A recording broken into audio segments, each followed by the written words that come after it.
Hi friends, my name is Katie. In the month of May, I finished 5 books. Some of them I had only like 100 or 200 pages left, or maybe one of them, particularly Middlemarch. This is the book I'm going to start off talking about. I'm going to scoot over a little bit. I started this book in March. I finished it at the beginning of May, so it took me a little over a month. No, it took me a little over 2 months to read, but I'm so glad I did. I really ended up loving this book. It was dense, I am not gonna lie. It took work to get through this book, but it was the kind of work that I felt really rewarded in by the time I finished it. The story that it tells is complex because you're basically following this fictional town of Middlemarch in England, and you follow the stories of a few different people who populate this town. I found this book to be about disappointment. Disappointment in all facets of life. Disappointment in romance, disappointment in marriage, and marriage and romance can be really 2 different things. Disappointment in business, disappointment in our dreams, even disappointment in our picture of what the world is and what it should be and how we want to address the problems of the world. There were a couple of characters that I felt particularly attached to in terms of their fate, what happens to them throughout the course of the book. Hi, sweetie! You didn't really take a nap, did you? No. Hey, don't move that. Oh, yeah, thank you. Just leave it right there. But just because this book is about disappointment doesn't mean that all the characters have disappointing endings. Not everyone gets a tidy bow, not everyone gets their happy ending, but there are some happy endings in this book, and I hope it's not a spoiler to say that the happy endings that I wanted the most happened. I feel like it's a book that I will want to revisit in my lifetime. I really enjoyed it, and I found the experience of reading it so rich, and I'd really like to read more of George Eliot. In the month of May, I also read Anne of Avonlea. This was a reread for me. You all know I have an obsession with Anne of Green Gables, the whole series, and Anne of Avonlea is the 2nd book in the series. This continues Anne's story as she becomes a teacher in Avonlea at the Avonlea School, and just some of the further hijinks that she gets up to. My 2 boys are making a ruckus. What are you doing? Are you hiding? In this book, Anne has matured a little bit. She's not full of mistakes as much as she is in the 1st book, but she is just as full of life and love and heart. I found this book completely delightful, as I find all of the Anne books. I also read The Cruelest Month, which is the 3rd book in Louise Penny's Armand Gamache mystery series. I'm gonna have to hold Wilder. It's like 86 degrees out here, so naked baby, although he is diapered. Ah, you are diapered. Why don't you face this way? And people can look at how cute you are. The mystery in this book is that some of the villagers decide to celebrate Easter with a seance, which doesn't sound very Easter-like to me, but you know, you never know what's going to happen in 3 Pines. And someone dies at the seance. And so Armand Gamache is called to the scene because while at first it seems like this woman was scared to death, things are revealed that make it seem like perhaps it wasn't an accident. And then there's this larger plot that we've seen brewing from the 1st book that has to do with our inspector, Armand Gamache. And Armand himself is one of my favorite characters. I love him so much. He's so good. He's just a good man, and I love reading about him. I love reading about him and his relationship with his wife and his relationship with his kids and his goodness in the face of corruption. I just am really excited to see where this series takes my inspector, Armand Gamache.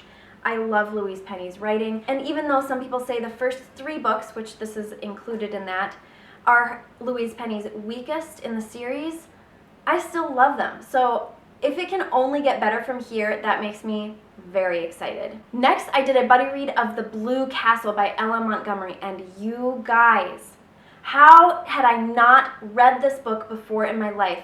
This was a delight.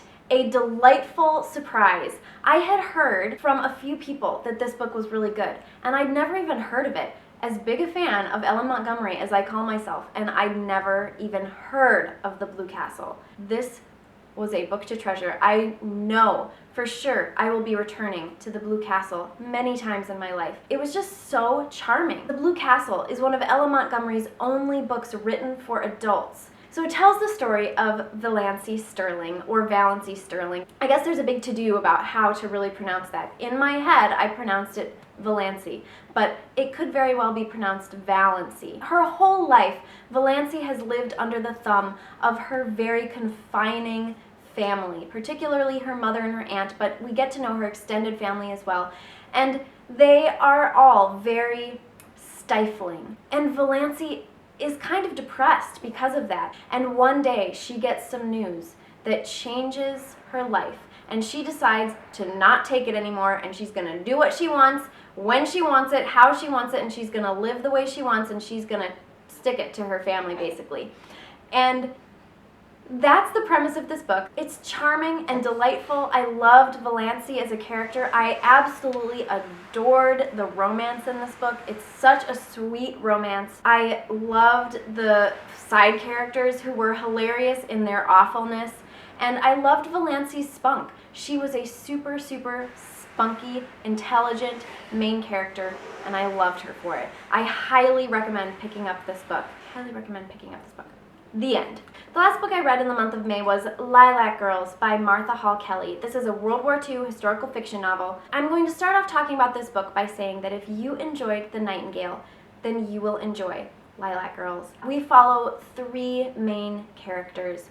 The first of which is named Caroline. She's an heiress and a socialite in New York City. Then you also follow a young girl named Cassia, who is Polish. She gets sent to Ravensbrück. Ravensbrück was a German concentration camp that held political prisoners and also just women. It was the only concentration camp just for women. And then it also follows a woman named Herta Oberhauser.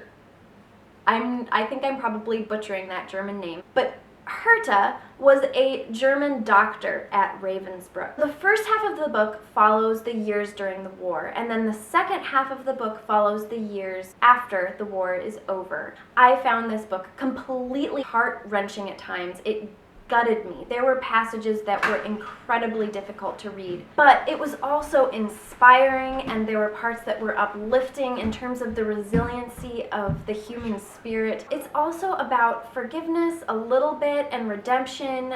I just think there's so much to recommend this book. The one thing I really didn't like in this book is a personal pet peeve, and that is that Caroline Faraday, the American heiress, is involved in an affair with a Parisian man. All three of these women are based on real people. Cassia is a little bit fictionalized, but Caroline and Herta are real people that lived during that time period. And that romance, that extramarital romance, never happened, so I just felt like it didn't need to be in there, and I didn't really like it. I also felt like the pacing was a little off at the start of part 2 of the book. After the war is over, it slowed down a little bit, and it didn't match the pacing of the rest of the book, but it did pick up again in the end. So ultimately, I still really love this book. I'm so glad that I read it. Those were all the books I read in the month of May. It was a pretty good reading month. I feel like I'm finally starting to get back into the swing of reading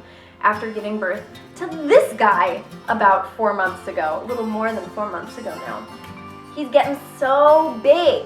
And he's Maggie right now. Who doesn't like to see Maggie babies? I hope you guys are off to a great June, a great reading month, a great month in general. And oh my gosh, you guys, I hit 5,000 subscribers the other day. I am shocked that there are 5,000 people out there in the world that want to listen to me jabber on, mostly about books, but sometimes about other things.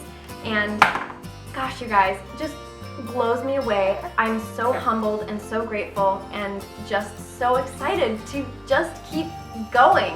I don't do it for the subscribers, obviously, but you guys make it so much fun, and I love getting to know you and talking to you. And I'm gonna do a giveaway, but not in this video, so stay tuned for that. Please like, comment, and subscribe if you want to see more videos like this, and if you want to see more of my son Wilder and Fox. Sometimes he shows up too, and I will talk to you guys later. Bye!